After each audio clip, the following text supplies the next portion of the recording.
السلام علیکم every one. ہمیشہ مجھ سے یہ سوال پوچھا جاتا ہے کہ اللہ من پسند چیز پر کن کیوں نہیں کہتا۔ ہم انسان ہیں نا، اسی لیے یہ بات کبھی نہیں سمجھ سکتے کہ اس ایک لفظ کن کی اہمیت کیا ہے۔ یہ وہ لفظ ہے جس پر پوری کائنات بنا دی گئی ہے اور ختم بھی اسی لفظ پر کر دی جائے گی۔ اس لفظ کو کیا ایسے ہی کہہ دیا جائے گا؟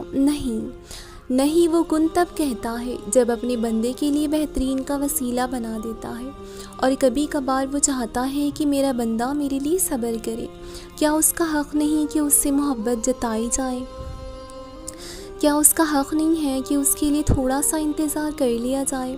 اور ایسا تو ہو ہی نہیں سکتا کہ جو خواہش تمہاری زبان پر بار بار آتی ہو وہ تمہیں نہ ملے۔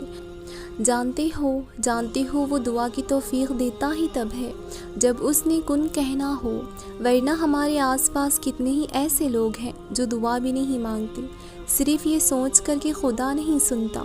تو اگر تم اس کی کن کا انتظار کر رہے ہو تو کیسے ممکن ہے کہ کوئی بندہ اس کی بارگاہ میں جائے سسکتے ہوئے اور وہ اسے سینے سے نہ لگائے؟ بس انتظار کرو، وہ انتظار کرنے والوں کے لیے ہی معجزے کرتا ہے۔ بے شک وہ معجزوں کا بادشاہ ہے۔ تمہاری دعائیں ہی تمہارا مقدر ہیں اور تمہارے خیالات اس مقدر کی حقیقت ہے۔ تم جب اللہ کے روبرو دعا کے لیے ہاتھ اٹھاتے ہو تب تمہارا مقدر تمہاری رضا کے مطابق بدلتا ہے، اور سچ یہی ہے کہ زندگی میں تمہیں وہی ملتا ہے جس کے لیے تم کوشش کرتے ہو، اور تم وہی پاتے ہو جس پر تم صبر کرتے ہو۔ لیکن اللہ اس جھولی کو کبھی خالی نہیں رکھتا جو صرف اس کے سامنے پھیلائی جاتی ہے۔ بس مسئلہ یہ ہے کہ تم ذرا سا انتظار کرتے ہو اور تھک جاتے ہو، پھر خود سے ہی گمان کر بیٹھتے ہو کہ دعاؤں کی قبولیت نہیں ہو رہی، یا اب بہت دیر ہو گئی ہے اور اب کچھ بدل نہیں سکتا۔ حالانکہ وہ رب تو اپنے کاموں میں دیر سویر ہونے ہی نہیں دیتا۔ جو تمہیں دیری لگ رہی ہوتی ہے نا، وہ دراصل اس کی حکمت ہوتی ہے، اور جو بھی تمہیں ملتا ہے اپنے اور صحیح وقت پر ہی ملتا ہے۔ تو پھر ڈر کے ان وسوسوں کو کبھی جیتنے مت دینا، ذرا سی تاخیر پر مایوس مت ہو جانا۔ حالات کتنے ہی مشکل کیوں نہ ہو جائیں، تم دعا کرنا کبھی مت چھوڑنا، کیونکہ اس کا ایک کن تمہاری صدیوں کا کام لمحوں میں کر سکتا ہے، اور جو دعا کا خیال تمہارے دل میں لا سکتا ہے وہ اس خیال کو تمہارا مقدر بنانے پر بھی قادر ہے۔ دعا کی توفیق ہی قبولیت کی سب سے بڑی دلیل ہے، جسے کوئی رد نہیں کر سکتا، تمہارا نصیب بھی نہیں۔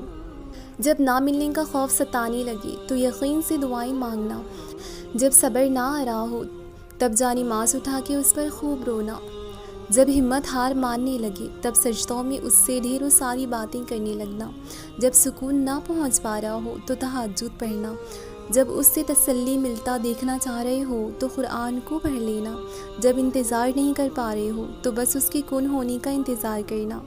جب وہ مشکل وقت لاتا ہے تو راستے بنا بھی دیتا ہے اور دکھا بھی دیتا ہے، مگر اس عمل کو بہت صبر درکار ہوتا ہے۔ کن سے فیکن تک کا سفر نہایت طویل ہوتا ہے، مگر جب انسان یہ سفر طے کر لیتا ہے تو غم مختصر رہ جاتا ہے۔ کچھ دعائیں قبولیت کا شرف پانے میں ایک طویل عرصہ لے لیتی ہیں، جب کچھ دعائیں زبان سے نکلنے کی دوری پر ہوتی ہیں۔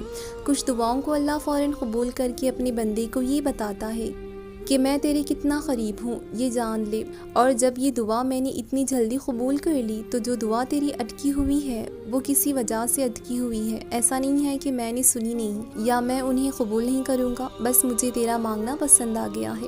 اور پھر وہ دعائیں جب قبول ہوتی ہیں نا تو ہم حیران ہی رہ جاتے ہیں۔ اللہ ہمارے بے حد قریب ہے، وہ جانتا ہے اس کا کون سا بندہ کس تکلیف میں ہے، وہ یہ بھی جانتا ہے کہ اس کے پکارنے والا کتنا نافرمان، کتنا گنہگار ہے، مگر وہ پھر بھی اسے اکیلا نہیں چھوڑتا۔ تم خود اپنی دعاؤں سے ہی اپنا مقدر لکھتے ہو، اور دعائیں ہی تم تک وہ سب لے آتی ہیں جو تمہارا نصیب بھی نہیں دے پاتا۔ اللہ پاک تمہیں تمہاری دعاؤں کے ذریعے ہی آزماتا ہے۔ وہ تاخیر اسی لیے کرتا ہے تاکہ تمہارا یقین دیکھ سکے۔ وہ تمہیں ناممکن کے وسوسوں میں الجھاتا ہی اسی لیے ہے تاکہ تمہیں ممکن کی طرف اس کی جانب کھینچ کر لے جائے۔ اس کے سامنے تو پتے کی بھی اتنی ہمت نہیں ہوتی کہ وہ ہل جائیں، تو پھر تمہارے ہاتھوں کا اس کے روبرو اٹھنا کیسے بے وجہ ہو سکتا ہے؟